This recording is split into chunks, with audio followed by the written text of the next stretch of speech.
সাধারণত বৃষ্টি বা অতিরিক্ত গরম বা তুষারপাতের ফলে খেলা বন্ধ হয়। আবার কখনো কখনো কোনো প্রাণী মাঠে ঢুকে পড়লে অল্প সময়ের জন্য খেলা বন্ধ থাকে।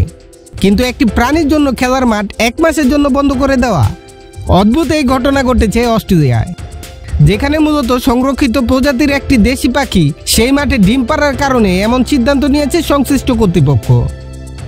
গত সপ্তাহে ক্যানবেরা থেকে 20 মিনিট দূরত্বের জেরাবম্বেরা রিজিওনাল স্পোর্টস কমপ্লেক্সে ফুটবল খেলতে যান খেলোয়াড়রা। এই সময় তারা জানতে পারে মাঠের একদম মাঝখানে এক গ্লোবার পাখি ডিম দিয়েছে। গ্লোবার পাখি সাধারণত বাচ্চা জন্ম দেওয়ার পর অত্যন্ত রক্ষণশীল হয়ে থাকে, এমনকি বিপদ আঁচ করলে ভয়ানকভাবে আক্রমণাত্মক হয়ে ওঠার কারণে পাখিটি পরিচিত। এই সময় তারা ডানা ঝাপটে তীব্র শব্দ করে এবং ঝাঁপিয়ে পড়ার মাধ্যমে বাসার কাছ থেকে অনধিকার প্রবেশকারীদের দূরে সরিয়ে রাখার চেষ্টা করে। এসব কারণে পাখি ডিম পাড়ার বিষয়টি জানার পরেই তাদের ম্যাচ পাশের আরেকটি মাঠে সরিয়ে নেওয়া হয়। জানা গেছে পাখি সংক্রান্ত কারণে মাঠটি সর্বোচ্চ 28 দিন পর্যন্ত বন্ধ থাকতে পারে।